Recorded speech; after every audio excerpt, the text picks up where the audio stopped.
buenas tardes. Vamos a dar inicio a nuestro webinar, Prevención de Delitos Informáticos y su impacto en la sociedad. El día de hoy nos acompaña el capitán Juan Carlos Herrera Sánchez, es ingeniero de sistemas y telecomunicaciones, especialista en ingeniería de software, especialista en servicio de policía, magíster en gestión de proyectos de tecnología. Por 9 años ha hecho parte del Centro Cibernético Policial, donde ha ocupado los cargos de jefe del CAI Virtual, jefe de proyectos e innovación tecnológica, jefe de la línea investigativa contra fraudes informáticos, y actualmente es el jefe de la unidad investigativa del Centro Cibernético Policial. Capitán, le doy la bienvenida a nuestro webinar y muchas gracias por acompañarnos y le cedo la palabra para que nos exponga el día de hoy.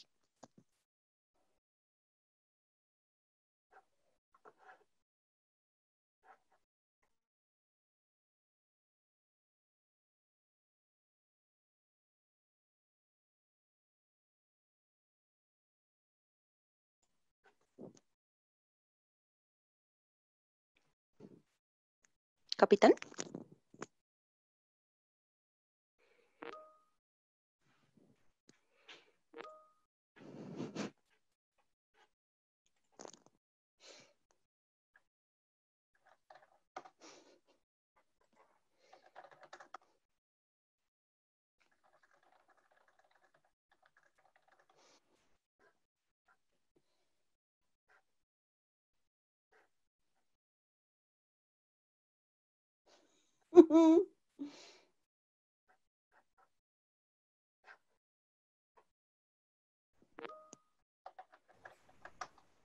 Capitán, ¿nos escucha?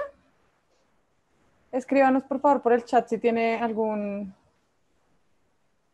¿Ya me escuchan? Buenas tardes, ¿me escuchan? La escuchamos. Perfecto. De nuevo, gracias por esta amable invitación. Muchas gracias a los asistentes por compartir este espacio con nosotros, por permitirme ofrecer unos minutos para poder mostrar la experiencia que tenemos dentro del Centro Cibernético Policial. Como comentaba hace un momento Catalina, yo soy jefe de la unidad investigativa del Centro Cibernético Policial, unidad especializada en adelantar las investigaciones contra el cibercrimen, y pues me voy a tomar unos minutos para explicar acerca de un contexto de política contra el cibercrimen, marco jurídico que nos regla a nosotros nuestras actuaciones, el marco de actuación, experiencia, desafíos y modalidades de cibercrimen. Si hay alguna inquietud en cualquier momento del espacio, pues siéntase con la libertad de interrumpirme, por favor.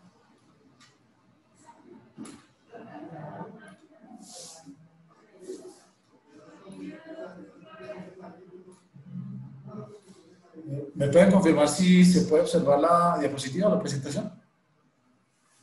Sí, señor, sí la vemos. Invitamos a todos a que nos escriban sus preguntas a través del chat y nos acompaña Mónica Betancourt, quien actuará como moderadora en este momento. Gracias, capitán. Bien, perfecto. Para empezar, es muy importante indicar que el marco de acción, el marco legal que fundamenta las actuaciones del Centro Cibernético Policial están alineadas debidamente con la Ley 1273 del 2009, que ustedes la conocen como el bien jurídico tutelado que protege la información y los datos. A partir de ahí, el Gobierno Nacional ha dispuesto y ha generado unas políticas públicas para la protección de los distintos sectores de la sociedad para promover su economía, su desarrollo sostenible, siempre procurando que se genere en un ecosistema de ciberseguridad.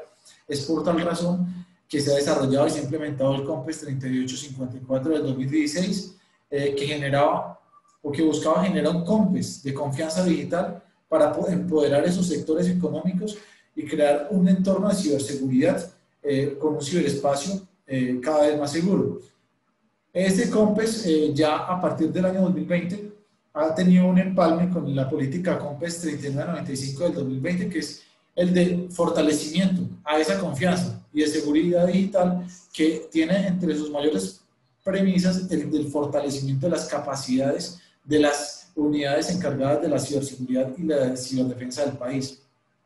Alineado a esta política pública, tenemos un convenio de Budapest, que es una política internacional que busca combatir el cibercrimen en todas sus modalidades, lo que es pornografía infantil en la red, cibercriminales dedicadas a la sextorsión, ciberdelincuentes dedicados a la transferencia no consentida de activos a nivel nacional y a nivel internacional, y es una herramienta primordial con la que cuentan las policías de todo el mundo para poder combatir el cibercrimen.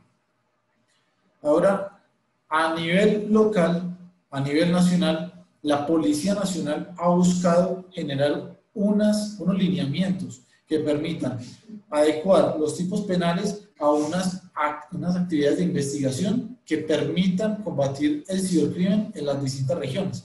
Es por eso que definió la Estrategia Integral de Ciberseguridad ESIC, que permite al Estado, y en este caso a la Policía Nacional, desagregar o descomponer en 54 unidades de policía estas consignas para poder generar aspectos y condiciones de ciberseguridad.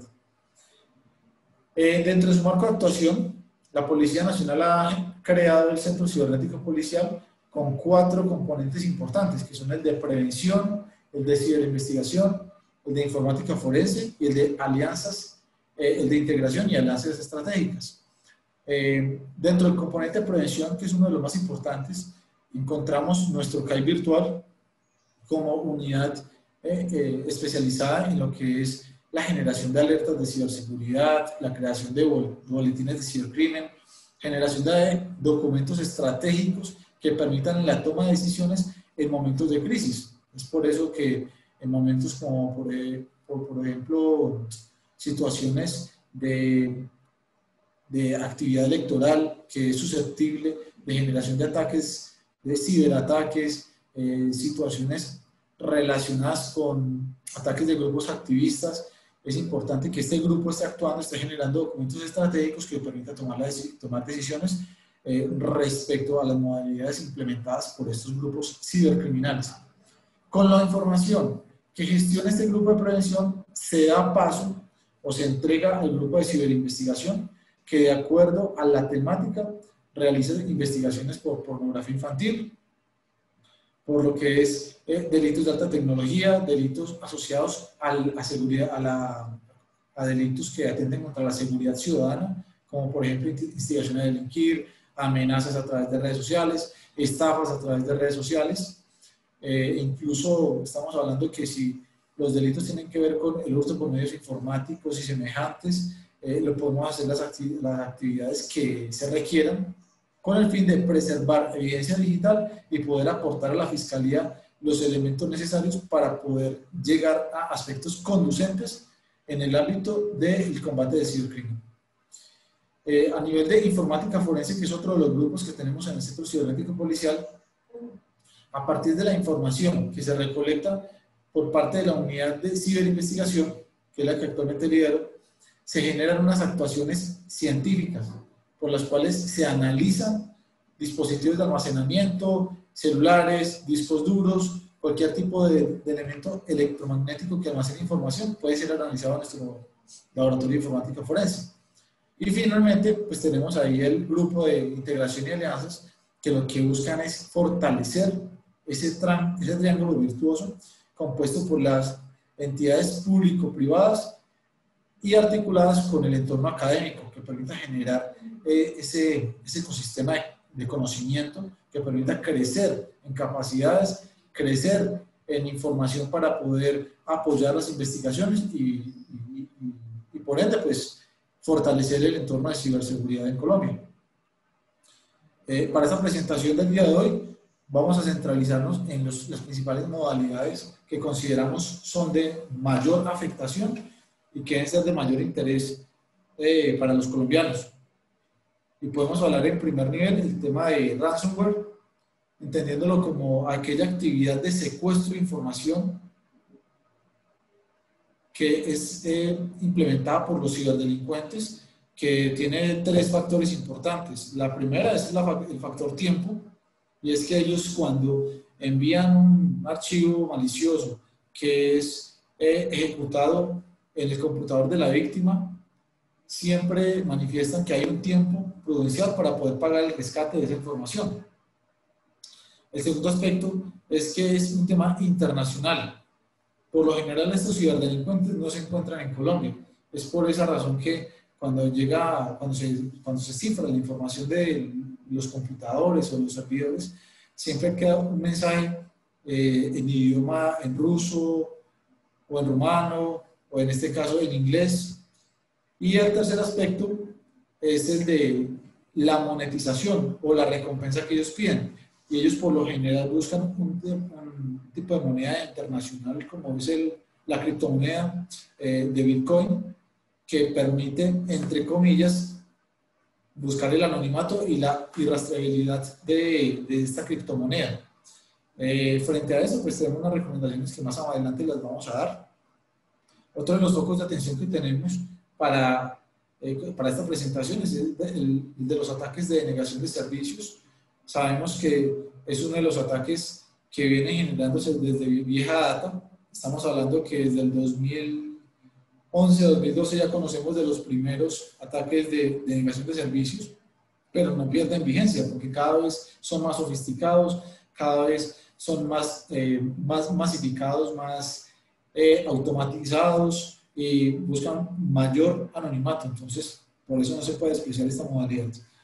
El tema de material de abuso sexual infantil es una de nuestras líneas de investigación y es una de nuestras prioridades, la de identificar estos delincuentes informáticos que se dedican a la producción, comercialización, distribución, la posesión, que está tipificado entre la ley 1336 como uno de los verbos rectores de este tipo penal para poder ser judicializado. Y es uno de los de mayor prioridad para el Centro Cibernético Policial y que tiene amplia difusión en redes como la Deep Web y la Darknet. Otro de los focos de atención que tenemos es el de cryptojacking, donde se afectan principalmente al sector financiero a través de rutinas especializadas que son instaladas de manera abusiva sobre los cajeros electrónicos con el fin de afectar los sistemas informáticos, los sistemas operativos y afectar su desempeño para poder apropiarse del dinero. Asimismo, pues lo que hemos identificado a nivel de focos de atención está el de los mercados de cibercriminales, Crime as a Service, donde hemos establecido y hemos identificado que ahora los delincuentes ya actúan como si estuvieran en un mercado. Entonces, por un lado, están los que generan el malware, que son los hackers. Por otro lado, están los que reciben el dinero, que son los bodegueros o las mulas informáticas. Y por otro lado, están los patrocinadores del cibercrimen. Y esos son los que finalmente nosotros queremos llegar a estos patrocinadores, pero pues hace parte de la labor investigativa encontrarlos e identificarlos.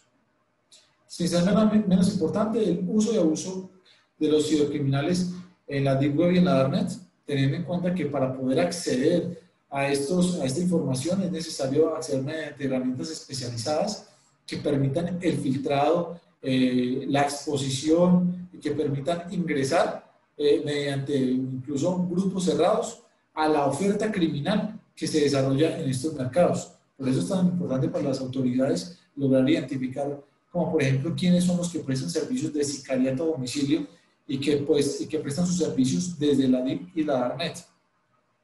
El tema de la venta de drogas a través de estos mercados, la venta de malware a la medida que es ofrecida en estos mercados.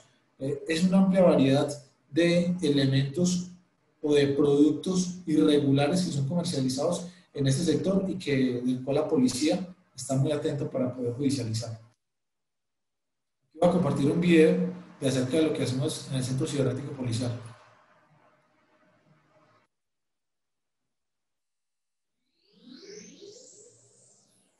El complejo funcional de la Policía Nacional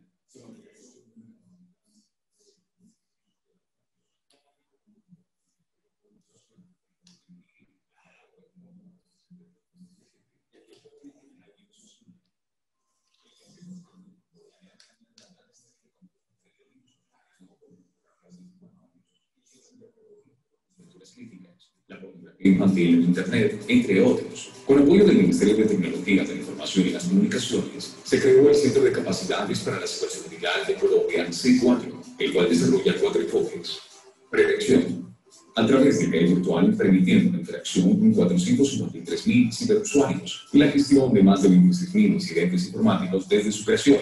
Asimismo, realiza el ciberpatrullaje en Internet y en la Deep Web o red oculta, difundiendo 15.767 alertas de ciberseguridad a través de las redes sociales, Twitter y Facebook. Ciberinvestigación. Las actividades de prevención y articulación con la Fiscalía General de la Nación han generado más de 175 investigaciones, de las cuales se han materializado 428 capturas, resaltando que 56 de ellas fueron por abuso infantil, logrando también el bloqueo de 15.767 páginas con contenido de pornografía infantil, destacándose la operación Lobo Feroz y Tartario, ambas con impacto internacional. Informática forense. En apoyo a las investigaciones, este laboratorio, mediante herramientas especializadas, se extrae de los dispositivos de almacenamiento de datos evidencia digital para la investigación criminal, destacando el apoyo a las operaciones Albania y Tormenta, donde se analizaron más de 15.000 terabytes de información. Relacionamiento estratégico, a través de la propuesta de alianzas con 26 entidades en el ámbito nacional, el sector financiero, internacional, como Europol, Interpol, y de redes sociales como Google, Facebook y Twitter. Las capacidades dispuestas en este complejo hacen parte del componente estratégico de la Policía Nacional para la reducción del delito.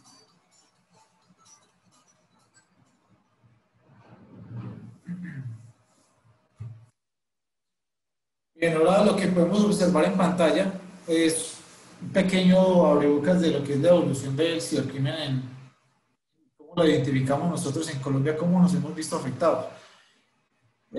Resumiéndolo, lo que podemos encontrar es que desde el 1999, con la Ley de Comercio Electrónico, la 527 del 99, se definieron pautas para poder realizar actividades de comercio electrónico y que en su momento se pensaba que eran seguras.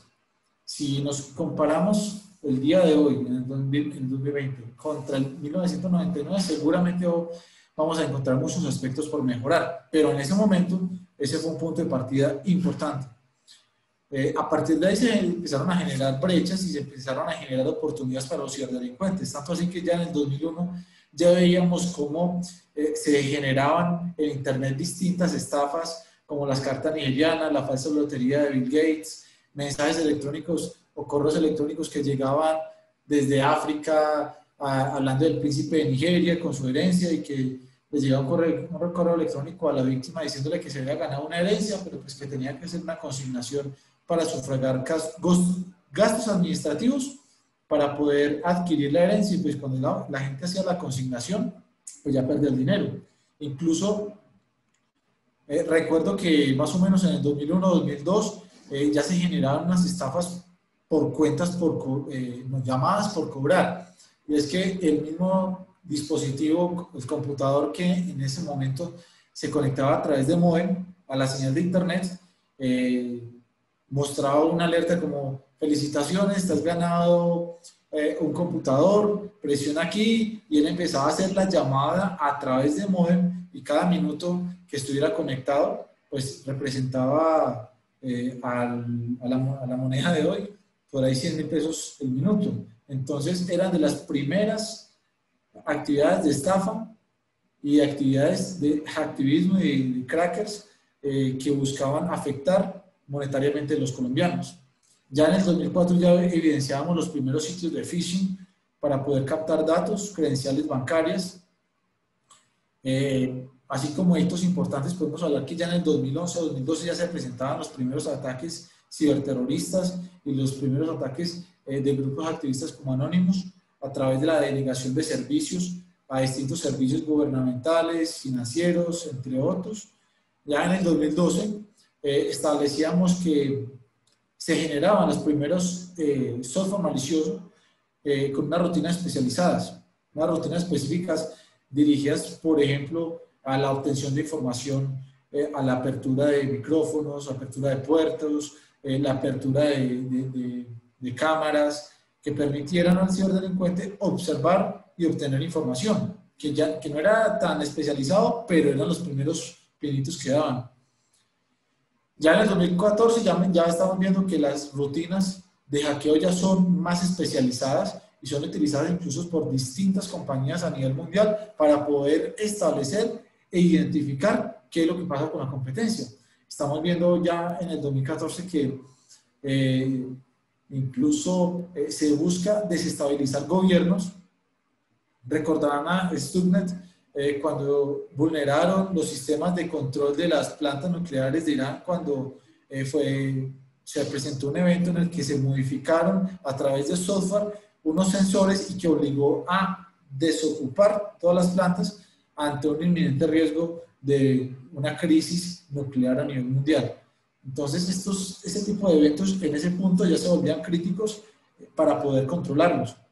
Ya en el 2015 evidenciamos las primeras actividades de ransomware, de secuestro de información a través de correo electrónico, teniendo la particularidad de que inicialmente salió, en su momento recuerdo que salió CryptoWall como la primera cepa de ransomware, luego salió CryptoWall 2.0, luego salió el ransomware pero para dispositivos móviles, luego salió el ransomware pero que era más inteligente y que utilizaba inteligencia artificial dirigida a ocultar el rastro, y era que para poder descifrar el comportamiento de una muestra de ransomware se utilizaba una sandbox, una caja de arena, para ver cómo se comporta, qué elementos o dispositivos dentro del computador aprovechan, y cuando el ransomware identificaba que estaba dentro de una máquina virtual, pues sencillamente se quedaba quieto, absolutamente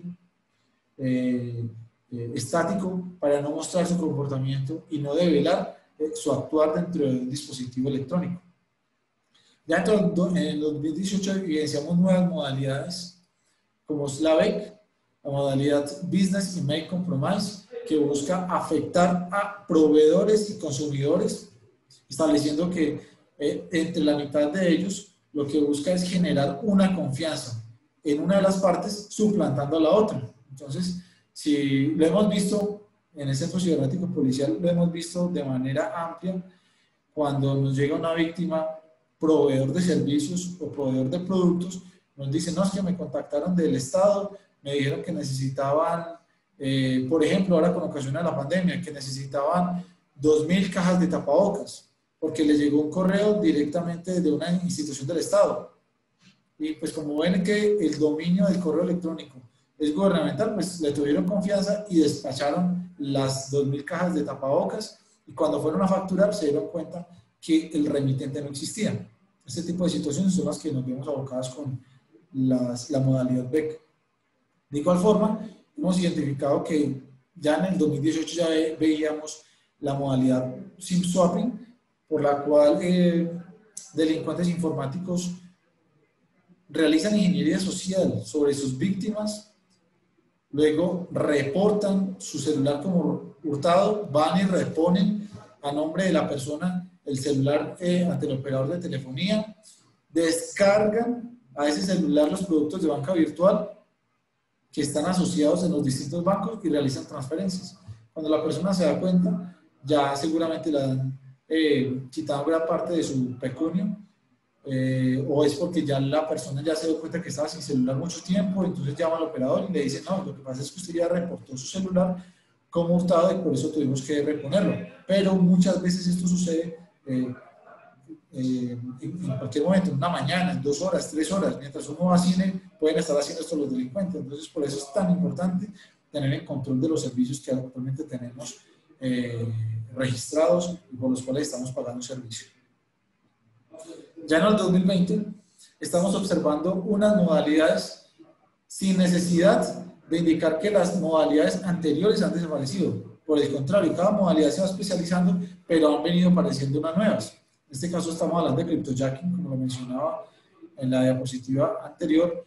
Hablábamos de los ataques al sistema financiero, a los ATM, a cajeros electrónicos, para poder extraer el dinero que se encuentran adentro a partir de comandos especiales. CyberScam, entonces estamos viendo distintas variaciones de estafas a través del entorno ciber. Lo estamos viendo ahora con las estafas por WhatsApp, donde una persona le ha hecho ingeniería social a uno de nuestros contactos, obtiene los contactos de él y empieza a escribirnos diciéndonos, hola, mira, soy Juanita, cambié mi número, este es mi nuevo número, y aparece el número de WhatsApp de ella. Y a los 2 o 3 días nos vuelven a contactar diciéndonos que está vendiendo dólares a muy bajo costo y cuando la persona le consigna, este ciberdelincuente se desaparece o sigue contactando a las otras personas dentro de su círculo cercano para seguir estafándolo. Dentro de la modalidad de carding vemos un crecimiento exponencial en la venta de bases de datos de tarjetas de crédito, de tarjetas débito con datos de credenciales bancarias en el mercado negro. Estamos cuantificando que 50 tarjetas de crédito en el mercado negro cuestan $50, que es muy bajo costo para lo que le representa al ciberdelincuente. Y finalmente, una de las modalidades que más hemos identificado en 2020 hace relación a la criptominería y es el uso de los recursos tecnológicos que nosotros tenemos en nuestras corporaciones, que no lo estamos gestionando bien, que no lo estamos controlando. Los ciberdelincuentes sí están haciendo eso, sí están identificando brechas e instalan sus rutinas de código para que se ejecuten en nuestros recursos para el beneficio del ciberdelincuente. A nivel de estadística, que esta es de las cosas que más llaman la atención, hemos encontrado que del año 2019 al año 2020 se ha incrementado en un 75% las denuncias por delitos informáticos, destacando las denuncias por suplantación de sitios web. Entonces estamos hablando de phishing, estamos hablando de la interceptación de datos personales cuando los ciberdelincuentes instalan herramientas para interceptar datos, comunicaciones, utilizan modalidades o vectores de ataque de man in the middle que permitan obtener información confidencial para luego ser utilizada con otros fines. Ahora, con ocasión de la pandemia, con relación al periodo inmediatamente anterior, hemos encontrado que se ha duplicado, casi que se ha duplicado la actividad de denuncias, con un 92%, encontrando que lo más reportado es la suplantación de sitios web. Una de las razones que hemos analizado del crecimiento de denuncias con ocasión de la pandemia es el tema del uso de las tecnologías de la información. Y es que en la pandemia muchas personas se vieron obligadas a utilizar las tecnologías sí o sí. Actividades que normalmente las realizaban de manera presencial, como el pago de servicios públicos, pago de servicios prediales, pago de infracciones de tránsito, se vieron obligadas a hacerlas de manera virtual y pues esto conlleva unos riesgos, y es que si las personas no dominan la tecnología pueden cometer errores, pueden ser víctimas de ciberdelincuentes, pueden caer en estafas, como evidentemente lo hemos visto a través del análisis de denuncias. Un poco más de modalidades. Una modalidad de la que no hemos hablado es la modalidad de la sextorsión, y es cuando una pareja comparte imágenes íntimas y pues al finalizar su relación muchas veces hemos visto que la pareja extorsiona a la otra a cambio de volver, de regresar, y pues se configura una sextorsión.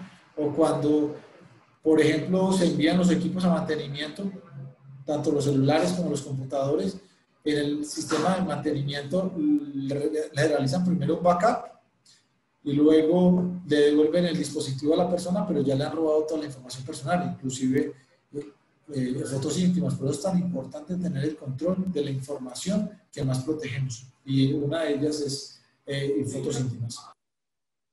Estamos hablando de estafas online, lo que mencionábamos, estafas con la venta de tapabocas, productos biomédicos, electrodomésticos.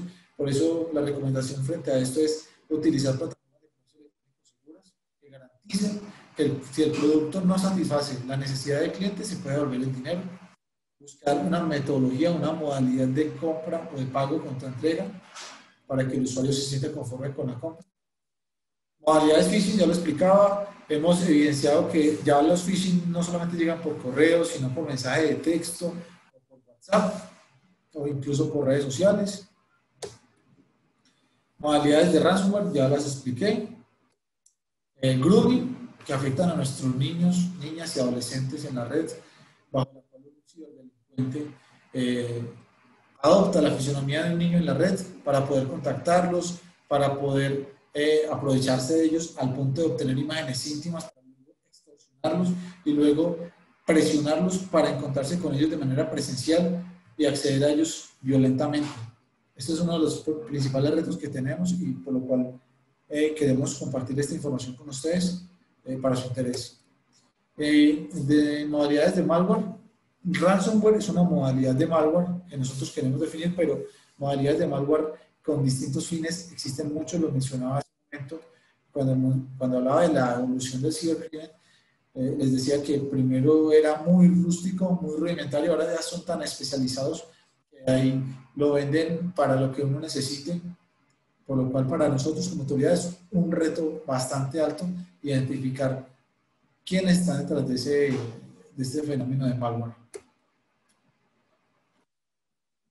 Dentro de los principales vectores de ataque a nivel de ransomware y BEC, entonces uno diría, no, yo no caigo en esas modalidades, o yo estoy muy preparado para poder descargar un archivo. Pero es que el ciberdelincuente también lo ha estudiado y ha analizado a sus víctimas. Es por eso que cuando envían un archivo, o cuando quieren suplantarlo, o cuando quieren estafarlo, le hacen primero un estudio a la víctima.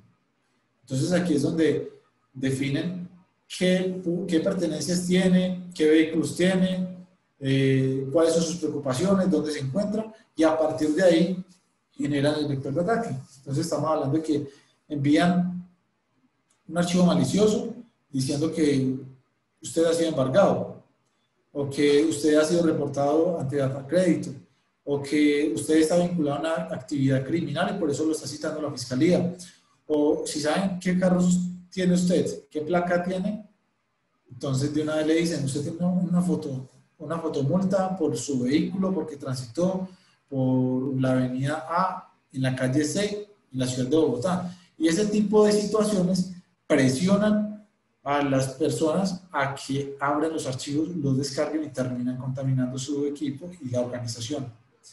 Por eso es tan importante implementar medidas de seguridad perimetral, una cultura organizacional que impida la apertura de este tipo de archivos. Frente a modalidades como ransomware, hay iniciativas internacionales como nomoreransom.org que permiten compartir cepas de antivirus para poder evitar ser víctima de estas situaciones y este fenómeno. A nivel de Business Email Compromise, ya lo expliqué, buscan suplantar entonces una entidad corporativa para generar confianza en el objetivo y a partir de esa confianza le envían el correo señuelo y cuando logran obtener lo que buscan por parte de la víctima, ya sea dinero o ya sea materiales o suministros, aquí hay un aspecto importante y es que incluso pueden suplantar correos reales. Entonces, si mi correo es juan.herrera@policia.gov.co, pueden suplantarme a mí para poder llegarle a una víctima y poder generar zozobra en él, indicándole que el correo hace parte de la Policía Nacional. Por eso es importante verificar directamente con el remitente a través de los canales oficiales la veracidad de esa oferta. A nivel de phishing, aquí queremos mostrar unos factores de alerta. Entonces estamos viendo que es importante revisar la URL. Aquí estamos viendo que los correos, los mensajes phishing pueden llegar con mensajes de texto, pueden suplantar o pueden buscar suplantar entidades financieras como redes sociales, como aplicaciones en la nube. Aquí nosotros estamos mostrando la importancia de revisar la URL, los certificados de seguridad, verificar que sea el sitio exacto, que hay que digitar exactamente la información tal como nos hacen las recomendaciones de entidades financieras. Digite usted mismo la URL, no de clic sobre clics. Nosotros no solicitamos la información por un correo electrónico, etc. Hemos identificado también modalidades en las cuales le suplantan, en este caso estamos viendo que para los usuarios de iPhone les invitan a que actualicen información y son tan rudimentarios estos ciberdelincuentes que cometen errores ortográficos y de redacción, y eso lo hemos identificado en las muestras que nos envían los ciudadanos. Siempre juegan con el tiempo, siempre con la premura para acosarlos, para que las personas no piensen y actúen de manera intuitiva y de manera intempestiva. Genera falsas notificaciones diciendo que ha abierto el correo, que necesitan confirmar que sea realmente la persona y de nuevo le envían un link para presionar y a partir de ahí lograr afectarlo. Hay que estar atento de factores de alerta como por ejemplo los dominios de los correos. Estamos hablando de que están suplantando una entidad organizacional, una entidad gubernamental como el Ministerio de Transporte y sin embargo el correo es @outlook.es.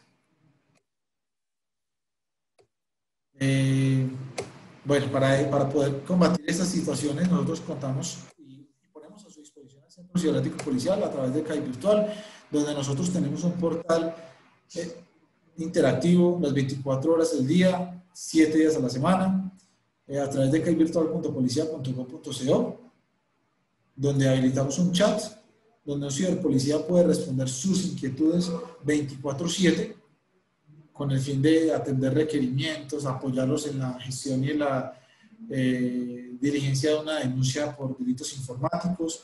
Aparte de eso, a través de nuestras redes sociales, en @caivirtual, Facebook e Instagram, nosotros generamos alertas de ciberseguridad de los ciudadanos para que constantemente estén actualizados y pues por ende los invitamos a que nos sigan. Esto es algo de lo que quiero hablarles para estar finalizando mi presentación y es el tema del informe IOCTA, que es un informe que generan las organizaciones que combaten el cibercrimen a nivel mundial. Eso es un informe que nos compartieron el día de ayer, está fresquito, está fresco. Nos lo compartieron nuestros homólogos de Europol y de donde habla de las amenazas del 2020.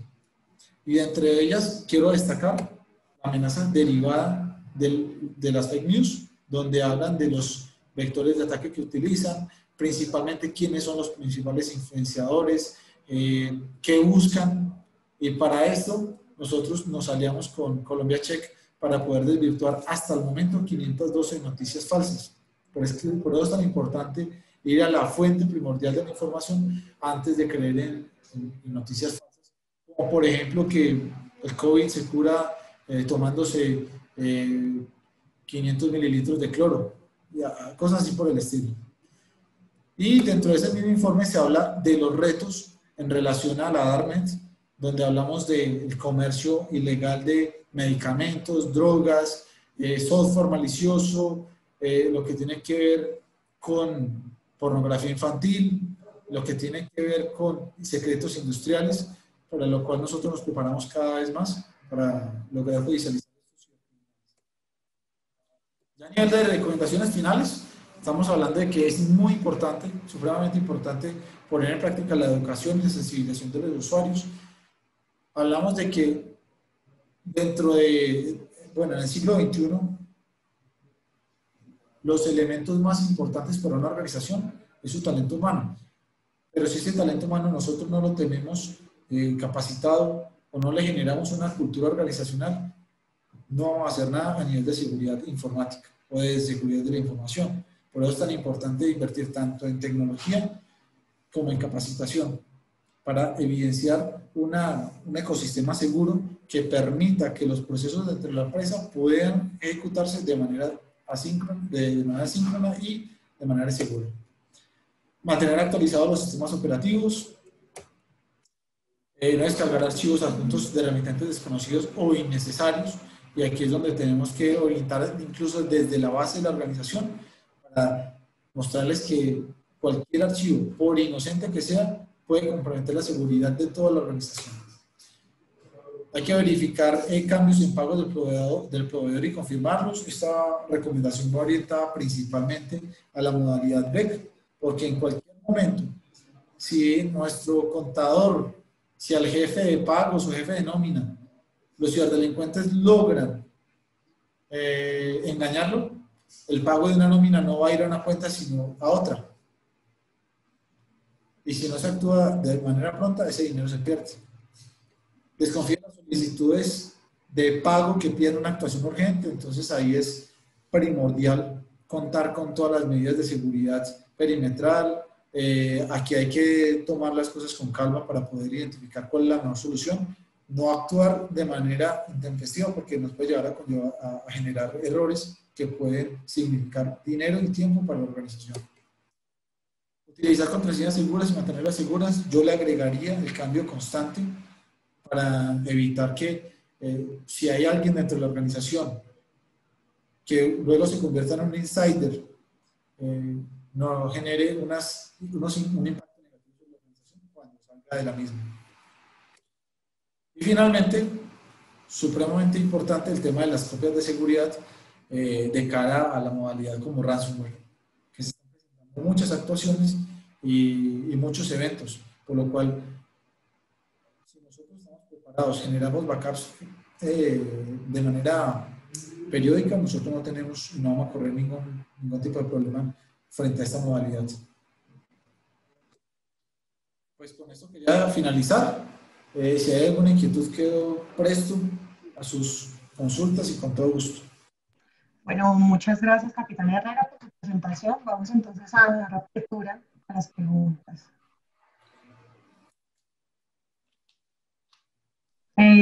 Jairo García pregunta, ¿cuál es la situación de legalidad de las criptomonedas en Colombia? Disculpa, no te escuché bien, Mónica. ¿Cuál es la situación de legalidad de las criptomonedas en Colombia? Bueno, esa es una pregunta obligada en cada uno de los eventos en los que nosotros participamos. Es que frente a eso es muy importante remitirse al concepto emitido por parte del Banco de la República. Y es que, si bien es cierto, su difusión y su aplicación a nivel mundial es muy amplia, en Colombia lo que se considera una moneda legal es la actividad representada en el patrimonio colombiano en lo que es oro. Pero sin embargo hemos visto que en Colombia, en distintas ciudades, como en hoteles, como en spas, incluso para realizar compras de bienes y servicios, hemos identificado que unas tiendas tienen el logo de Bitcoin y permiten la compra y permiten la comercialización, pero a manera de trueque, como de un intercambio, pero no lo consideran en estos momentos. Por eso es que las entidades financieras no aceptan o no realizan unas actividades de transacciones a través de Bitcoin. Eso es un debate que de igual forma seguirá, pero hasta el momento es el pronunciamiento que ha tenido el Banco de la República. De acuerdo, muchas gracias. Por acá tenemos otra pregunta de Mario Ríos. Dice, ¿qué medidas se pueden tomar para mitigar el SIM swapping? Medidas para combatir el SIM swapping, ¿sí? Sí, señor. Ok, es muy importante estar atentos a la disponibilidad del servicio del celular. Si se encuentra una indisponibilidad, ya cada uno dirá, si es superior a 1 hora, 2 horas, inmediatamente hay que reportar al operador para que le establezca cuál es la situación de la indisponibilidad del servicio. Segundo, hay que tener los extractos financieros deben estar sincronizados con el celular para que inmediatamente le reporte. Deben tener una segunda cuenta asociada como de teléfono para que los extractos lleguen a otro número en el evento de que sea comprometido la línea del titular. Hay que buscar una serie de autenticación en 2 pasos para las transacciones financieras, de modo que los ciberdelincuentes, si logran obtener y activar una línea hurtada, le falte la otra contraseña, que es una validación de 2 pasos, que eso se puede activar en las entidades financieras. Y para las personas que salen al exterior, deben tener cuidado con lo que dejan activo en Colombia, porque muchas veces los delincuentes se dan cuenta a través de sus redes de cibercriminales cuando salen del país y se aprovechan de esas ausencias prolongadas para hacer todas las transferencias que requieren de tarjetas débito, tarjetas crédito, de tal suerte que cuando llega la persona al país encuentra sus cuentas en cero. Perfecto. Por acá tenemos una pregunta de Juan Soler. ¿Cuál es el estado de Colombia en cuanto a la judicialización de los ciberdelincuentes? Ok, muy buena pregunta también. Le agradezco porque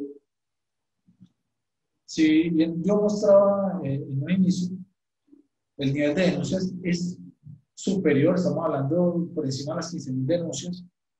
las actividades de investigación nosotros no las podemos enfocar en que por cada denuncia independiente yo la investigue de manera independiente, no. Si estamos hablando de cibercrimen, es que estamos hablando de crimen organizado, que dentro del crimen organizado yo debo destacar que hay una estructura criminal, hay una división de funciones y hay un líder de una organización. Es por tal razón que nosotros tenemos que establecer los puntos en común para poder orientar las investigaciones de acuerdo a las palabras clave, a los factores de compromiso, y ahí es donde me enfoco yo en investigar.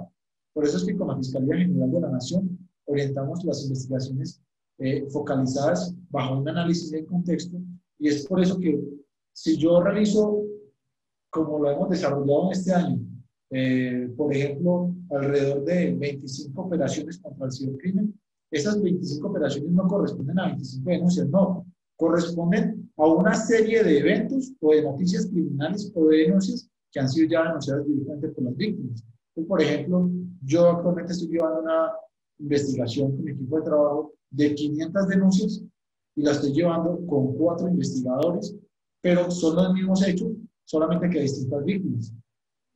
Y es por eso que es importante priorizar la actividad de análisis para poder encontrar realmente cuál es la estructura criminal. De acuerdo, capitán. Fabián también pregunta, ¿cómo identificar si una SIM card ha sido clonada? ¿Y cuál empresa o entidad colombiana puede verificar dicha clonación? Es decir, que si existe alguna plataforma. ¿Cómo identificar si una SIM card ha sido clonada? Esa es la pregunta. Sí, así es. Bueno, hasta el momento no hemos tenido el primer evento, la primera denuncia por clonación de SIM card.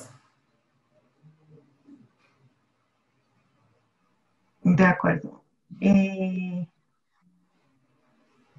Heilin pregunta, ¿en dónde podemos descargar el informe de Octa? Bueno, ese documento es un documento estratégico que nosotros a través de nuestras redes sociales vamos a ir difundiendo en las redes sociales del CAI Virtual. Por eso los invito a que nos sigan, que ahí vamos a ir publicando lo que son las principales pautas, pero el informe final lo van a difundir a través de Europol por las distintas páginas gubernamentales. Eso que les mostré es algo que nos liberaron a nosotros por estar asociados a Europol, pero seguramente cuando esté disponible al público nosotros lo vamos a difundir a través de @CAIVirtual en Twitter. Vale. Juan Soler pregunta también si hay convenios con otros países en los casos en que el delincuente se encuentre por fuera de Colombia, si el delincuente es colombiano y el delito es en otro país. Mónica, no te escuché muy bien, se te corta. Vale. Juan Soler pregunta que si también hay convenios en otros países en los casos en que el delincuente se encuentre por fuera de Colombia, o si el delincuente es colombiano y el delito es en otro país. Claro que sí, esa es una de las razones por las cuales estamos ya haciendo parte del convenio de Budapest, que es a nivel mundial. De igual forma, al hacer parte de Interpol, cuando los delincuentes se encuentran en otro país, nosotros solicitamos la asistencia judicial para poder capturar a estas personas con las distintas circulares que existen y que muchas de ustedes ya conocen. Y a través de Europol nosotros coordinamos cuando el ciberdelincuente se encuentra en Europa. A nivel de Latinoamérica, evidentemente pues tenemos unos convenios de cooperación, unos acuerdos de cooperación binacional con distintos países. Podemos hablar de Chile, Brasil, Ecuador, Panamá, México, entre otros, pero tenemos los convenios vigentes para poder lograr la judicialización en otros países de ciberdelincuentes, tanto colombianos que están en otros países como de extranjeros que están en nuestro país. Bueno, muchas gracias, capitán Herrera. Entonces doy paso a Catalina para el cierre de esta sesión. Capitán, muchas gracias por su presentación. Nos ha enriquecido mucho esta información y esperamos generar comunidad y generar la información a nuestra comunidad en ciberseguridad, tanto para empresas como para el ciudadano que puede sufrir este tipo de ataques. Con todo gusto, a su entera disposición.